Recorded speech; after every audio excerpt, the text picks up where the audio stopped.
আসসালামু আলাইকুম everyone, welcome back to my channel. তো বন্ধুরা সবাই কেমন আছেন? আশা করি ভালো আছেন। তো আজকে আমার শরীরটা তেমন ভালো নেই। জ্বর, কাশ, ঠান্ডি, মানে বাসার সবাই প্রত্যেকটা সদস্য অসুস্থ হয়ে আছে। তো প্রথমে আপনাদেরকে জানাচ্ছি আপনারা সবাই আমাদের জন্য দোয়া করবেন। তো আজকে হচ্ছে অনেক দিন পরে মুরগির ঘরে আসলাম, না এসেও আর থাকতে পারলাম না। তো এসে প্রথমে আমাকে হচ্ছে দেখেন বিষ পিঁপড়া কামড় দিয়ে দিয়েছে। তো তাকে আমি, যেটা আমাকে কামড় মেরেছে এটা হচ্ছে আমি পা দিয়ে পিষে মেরে ফেলেছি, যে অনেক ব্যথা করতেছিল দেখেন। আমি যখন দরজাটা খুলতেছিলাম তখন হঠাৎ করে আমার আঙ্গুলের মধ্যে এভাবে কামড় মেরেছে। যাই হোক, তো হচ্ছে এখানে আমি কবুতরগুলি আপনাদেরকে দেখাইতেছি। তো আলহামদুলিল্লাহ বাচ্চাগুলি নিয়ে কি সুন্দর এই মাটা বসে আছে। আর হচ্ছে এদিকে নতুন একটা ডিম পেড়েছে কবুতর, আবার আজকের মতো নতুন করে ডিম দিল। তো এইটার জোড়াটাকে আমার বোনকে একটা দিয়ে দিয়েছি, যদিও জোড়াটা পুরাটা আমার বোন থেকে আনা। তো দুটোটা যেহেতু মহিলা পড়েছিল, তার আগে দেখিয়েছিলাম আপনাদেরকে। তো এটা রাখার পরে এখন হচ্ছে এটা একটা ডিম দিয়েছে। তো আশা করি ইনশাল্লাহ আপনারা দোয়া করবেন, এবার হয়তো বা বাচ্চা হতে পারে। তো আজকে খুবই ভালো লাগতেছিল যে মানে ডিম পেড়েছে। তো এই যে ডিমটা আমি হচ্ছে সুন্দর করে আবার নিচে যেহেতু পেরেছে ডিমটা, আমি কেন যে জানি না, ও বারবার নিচের মধ্যে মানে বাসার মধ্যে কেন ডিমটা পারে না, নিচে পড়ে থাকে। পরে আমি ডিমটা উঠিয়ে দিয়েছি বাসাটার মধ্যে, মানে বস্তার একটা দিয়ে যেন সুন্দরভাবে বসে থাকতে পারে, ডিমটা তা দিতে পারে।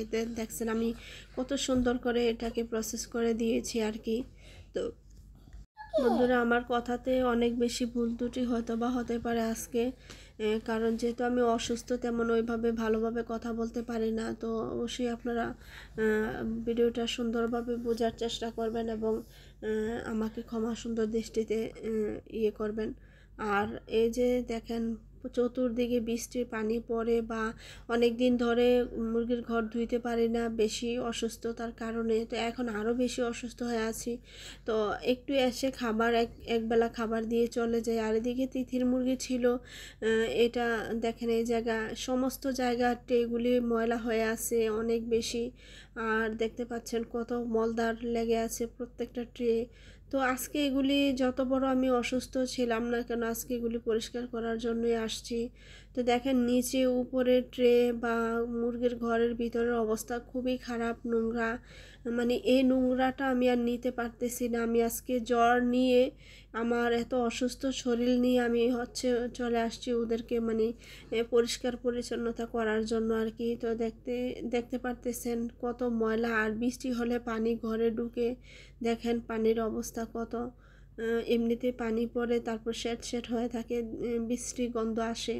তো এখানে ফার্মের মধ্যে আরও অনেক বেশি কাজ করাতে হবে।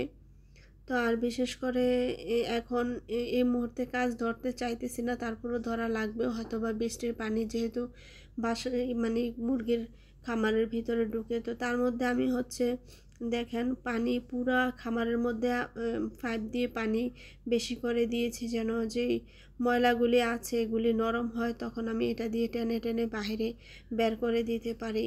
তো আমি প্রথমে হচ্ছে পাইপ দিয়ে পুরা ঘরটা একটু পানি মানে ভিজিয়ে নিয়েছি যেন নরম হয় ময়লাগুলা।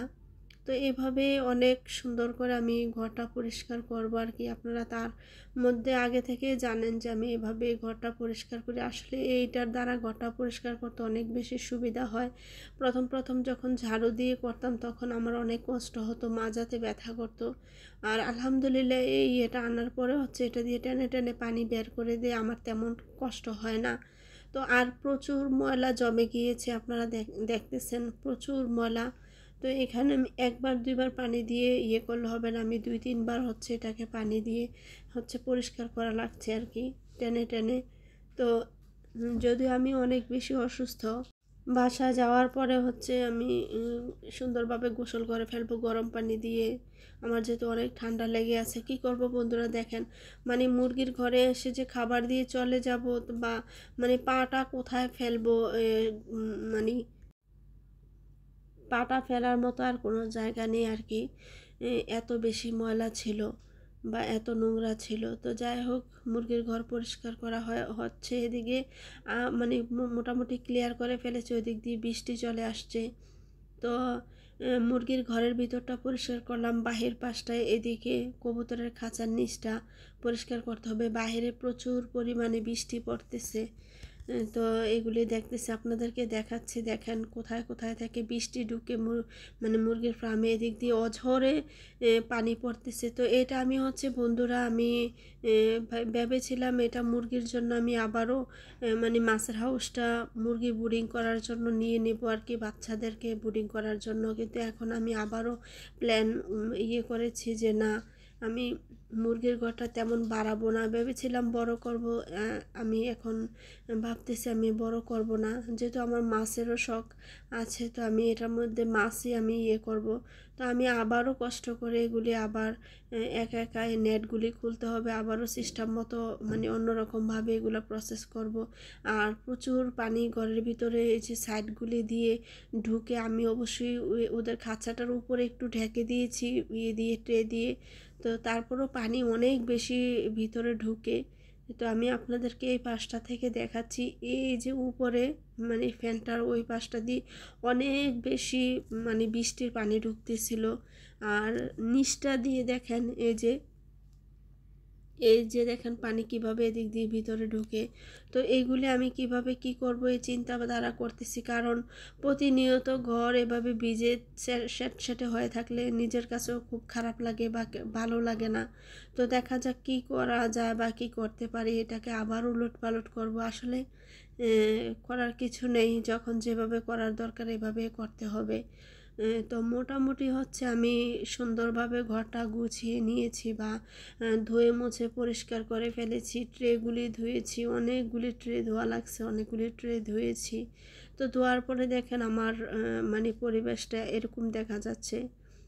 তো লাস্টে দিয়ে আমি এই মুরগির সমস্ত ক্যাপগুলি সব পরিষ্কার করে, অর্থাৎ ওদেরকে খাবার দিয়েছি। আর প্রথমে পানি দিচ্ছি, কারণ এই সমস্ত কৌটাগুলি আগে ধুয়ে নিয়েছি।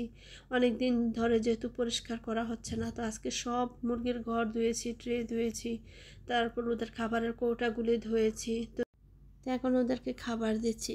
তো আজ এই পর্যন্ত বন্ধুরা, ভিডিওটা কেমন লাগলো অবশ্যই জানাবেন। আল্লাহ হাফেজ, আসসালামু আলাইকুম।